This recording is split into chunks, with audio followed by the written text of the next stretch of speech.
We are on to workshop number 4 in the manual. That's page 9, section 1-5, safety procedures for emergencies.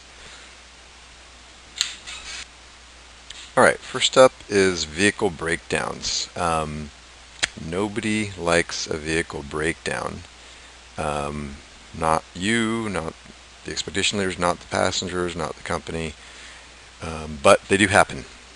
We work very hard to keep our vehicles in good operating order, doing good pre-trip inspections and post-trip inspections is your part, the role that you play in that effort.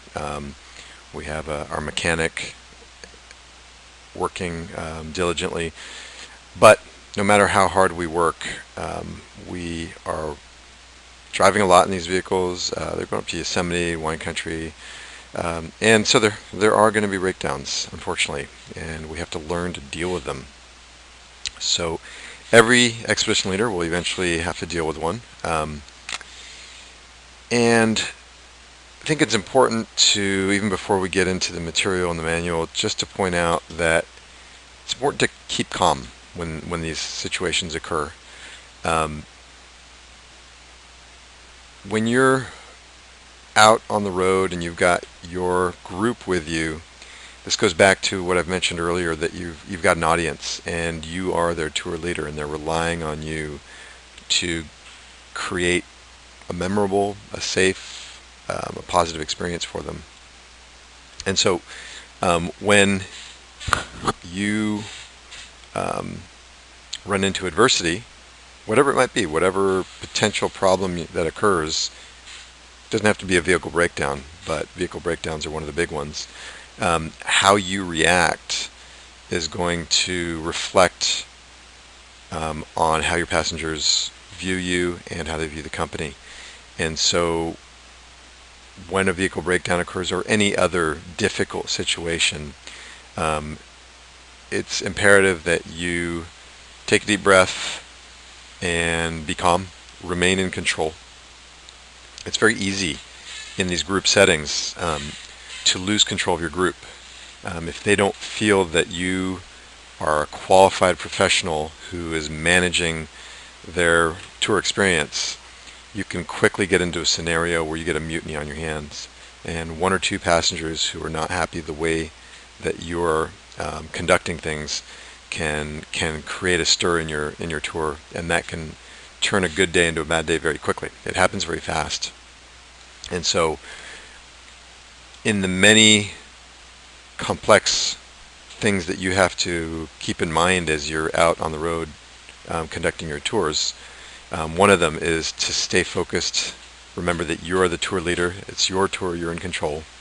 You don't want to go too far with that and be the sort of authoritarian, dictatorial type of tour leader who is very strict about time and that sort of thing. You want, above all, to be friendly and respectful, but you need to do it in an assertive way, and you need to be confident. You need to exude confidence that you know what you're doing and that you got everything under control. So when a vehicle breakdown occurs, remember that you're in control, and remember that how you react and behave in that scenario is going to be something that your passengers are going to be watching, and they want you to react well. They want to know that they are in the hands of the right person for this situation.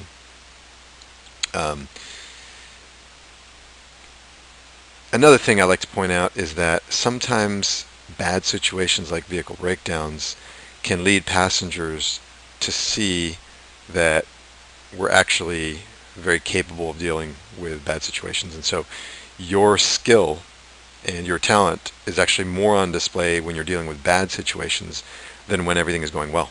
And they see you under stress, and if you handle it well, that can actually add to their level of respect for you, and that could play out well for you in tip time as well. So keep all that in mind. When breakdowns occur, we do have procedures in place. First thing you want to do is find a safe place to pull over, if possible. Sometimes there's not going to be a safe place, but do your best to find a safe place if possible. put your reflectors, which are your emergency triangles, which should be in all vehicles, behind the vehicle. The standard distances are 50, 100, and 200 feet, but it doesn't have to be exact, and you want to use your best judgment. The priority is that when you put those reflectors up, they do their job, which is to let oncoming drivers in that lane know that you are broken down, that you're off to the side of the road, and that they should slow down and be cautious.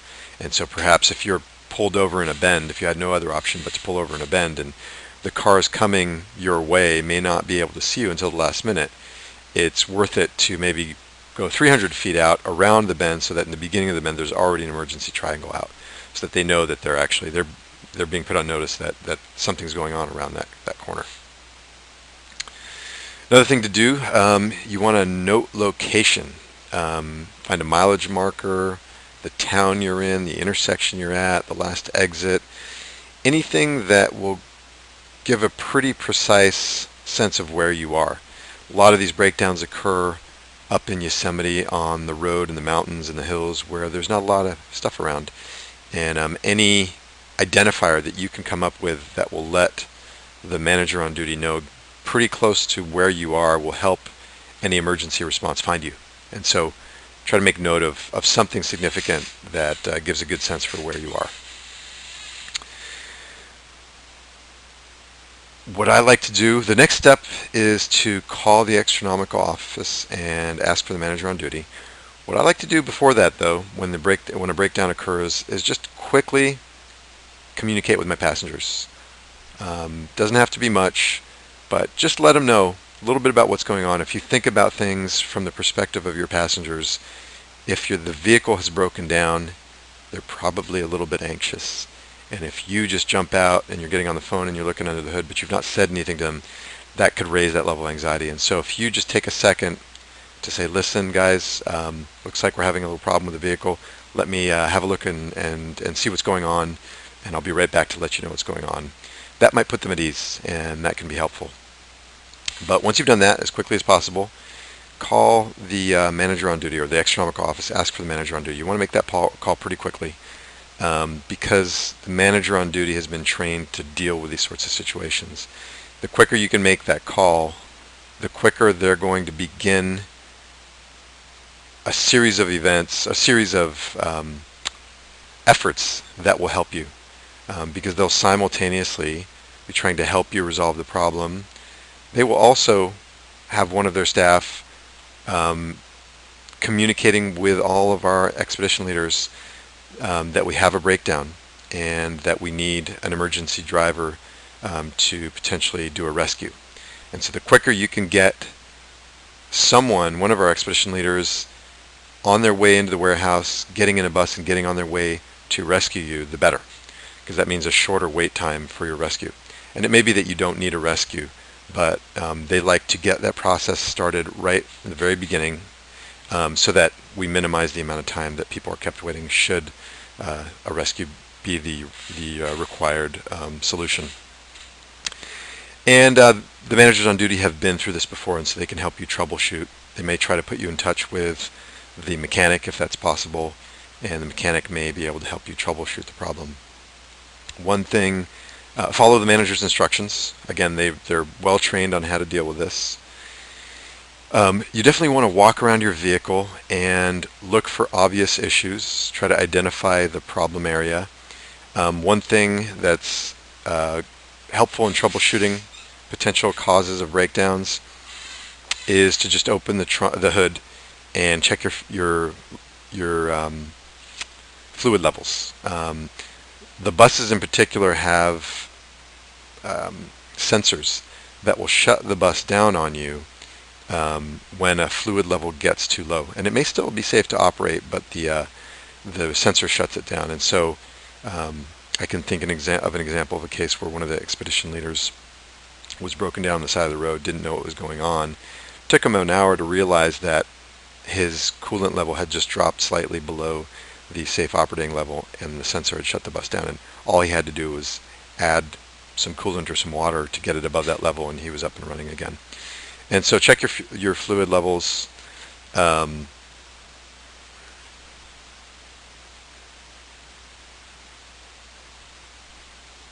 Don't let your passengers out unless it's very safe.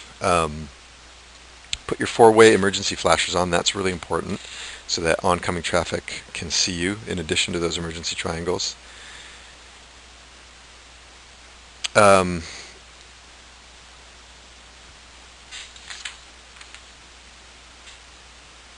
If there's something you can fix, then try to fix it, but otherwise wait for help. You don't want to create a more unsafe situation for yourself or your passengers by trying to fix something that you may not be able to. Your effort, if you can't quickly fix something, your effort should be focused on keeping your passengers calm and ensuring them that we're doing everything we can to address the situation. Next up is accidents. Excuse me. Or what we like to call collisions. They tend to happen most often in the city during pickups and drop-offs. That seems to be when we get the majority of our accidents. For obvious reasons, there's just a lot more going on in the city, but they happen everywhere. First priority, of course, always is safety. So first thing to do when some sort of accident or collision occurs is to get your vehicle into a safe location. If you're in the middle of the road, get it off to the side of the road. If you're in an intersection, get it out of the intersection. If you're on the highway, get it off the side of the road. Preferably, particularly if you're on the highway or on country roads, somewhere where you can safely let your passengers off if that's the right thing to do. You have to make a judgment call as to whether or not it's safe to let them off. Sometimes the better choice is to keep them on the vehicle. And that's generally actually the preferred thing to do, is to keep on the vehicle, certainly while you're addressing the situation. So find a safe place to pull over, if possible. Next thing to do would be to check with your passengers on their condition.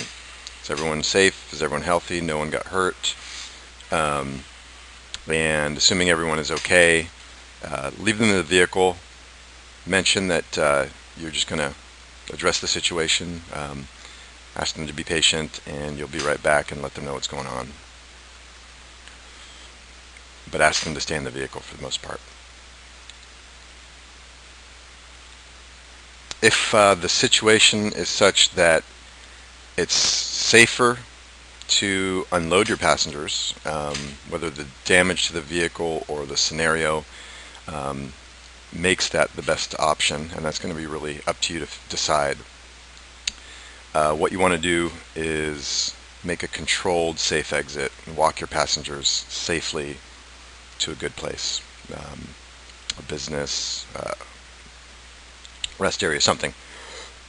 So you want to sort of guide them into a safe place. And it's easy to lose track of your passengers while you're dealing with an accident. They might be running across the road, taking pictures, or etc. And so you want to do your best, again, in a professional and friendly way, to make them aware of potential safety hazards and try to keep them in the area, because what you don't want to happen also is once you've addressed the situation and you're ready to move on, if you can't find all your passengers, that's going to hold you up even further. So communicate with them and ask them to stay close, stay safe, and yeah.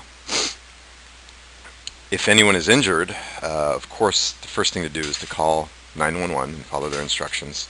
Get some emergency response in place. Also call the manager on duty once you've called 911 and work with them, follow their instructions. If someone is potentially injured, you generally do not want to you don't want to touch them, move them. You don't want to make their situation worse, their injury worse. You can certainly try to make them more comfortable, but it can be dangerous to actually move or try to assist someone who's injured with the possibility of actually making it worse. You really want professionals, trained professionals, to deal with emergency situations. Like with vehicle breakdowns, you want to place the emergency triangles, the reflectors behind the vehicle, at the appropriate distances, 50, 100, and 200 feet, or what makes sense. Again, you want to note your location, find a mileage marker, last exit, an intersection, etc., so that you can, when you call the manager on duty, you can give them a good sense of where you are. And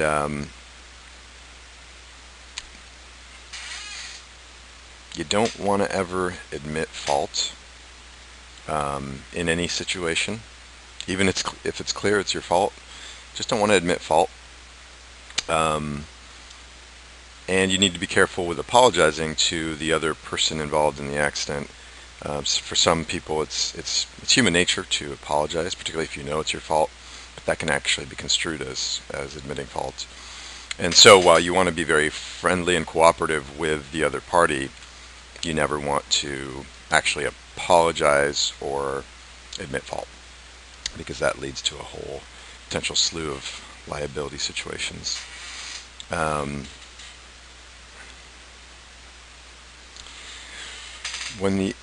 Let's go on to the next slide. So, continuing with procedures for accidents or collisions, in every vehicle there's going to be an emergency checklist. It's usually in the binder that has the registration and insurance information. In addition, in many cases we will have an accident report and emergency checklist attached to the driver's logbooks. So you want to get one of those, because that will give you, don't forget to do this, that will keep you on track and make sure that you do everything that you need to correctly in dealing with an accident or collision situation. That'll kind of guide you through the process. You definitely want to take a lot of photos. Take photos of both vehicles, specifically the damage or impact location. Get a picture of the other vehicle's license plate. Pictures of damage to both vehicles. Can't hurt to take a picture of the other passenger, or the other driver's, in addition to the license plate of the vehicle, their actual driver's license and insurance information. Rather than writing it all down, you can just quickly snap a picture of it, and when you email all the pictures, that kind of speeds things up, and then you know you have it right. And it can't hurt also to take a couple pictures of the intersection or area where the accident occurred, so that when you're explaining what happened, you have some visual content to help you describe what occurred. If your vehicle is disabled, make arrangements with the reservations office assistants for alternative transportation. They can quickly try to get a rescue vehicle to your location in the same way that they would with a vehicle breakdown.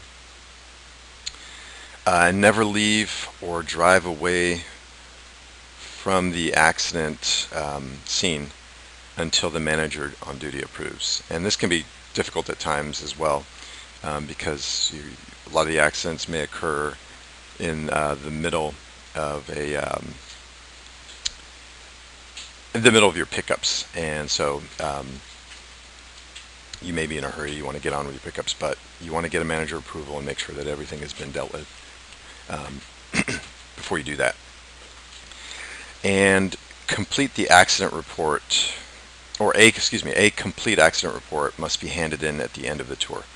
And the importance, you don't necessarily need to fill out the accident report while you're on the scene. You probably want to get on with your tour if possible. But as soon as you get a break, and certainly no later than the end of the day, you want to complete the accident report and complete it as fully as you can. And specifically, you want to write down a very detailed description of exactly what occurred. The sooner you can fill that out, the more likely you're going to get the details right, so that when we address it with the other party or our insurance company or both, we have very good details to go with. And if the situation warrants it, it can also be a good idea to get some witnesses, whether they're passengers on your bus or people outside who saw what happened, get their information so that if any question arises as to whose fault it was, you can go back to those witnesses. And one point I want to make, which goes back to this whole area of accidents, but also safety in general, you don't ever want to allow your sense of urgency to get to your pickups, which is often the case if you've got a lot of pickups, you're in a bus and you've got a lot of pickups for your tour, and you're already behind schedule, and so you're trying to rush, and a lot of potential collisions and accidents could be avoided simply by taking your time and not allowing your desire to be, or the fact that you're in a hurry and your desire to be to not be late to pick up your passengers can cause you to make decisions that will cause an accident. Don't let that happen. Safety always has to come first, and it's always better to be a little bit late than to have an accident. And if you are late, one thing you can do is sort of preemptively, is to call the reservations office in between pickups, or as you're traveling from one zone to the next, and just kind of update them as to where you are, a quick update, so that they can potentially call some of the passengers for whom you're going to be late and let them know an approximate arrival time. The final section in this part of the manual is what to do when you come across an emergency. If you're driving along and you see someone else in an emergency situation, remember your first responsibility is always to the passengers inside your vehicle. So avoid causing another accident by trying to help or by watching or looking what's going on. Absolutely, you have to consider the safety of your own of your own passengers. That has to be your first priority. If you must stop, do it safely as always. Pull over to a safe position, get your hazards or blinkers on, and use good judgment about helping someone else. Never place your own passengers at risk in order to help someone else.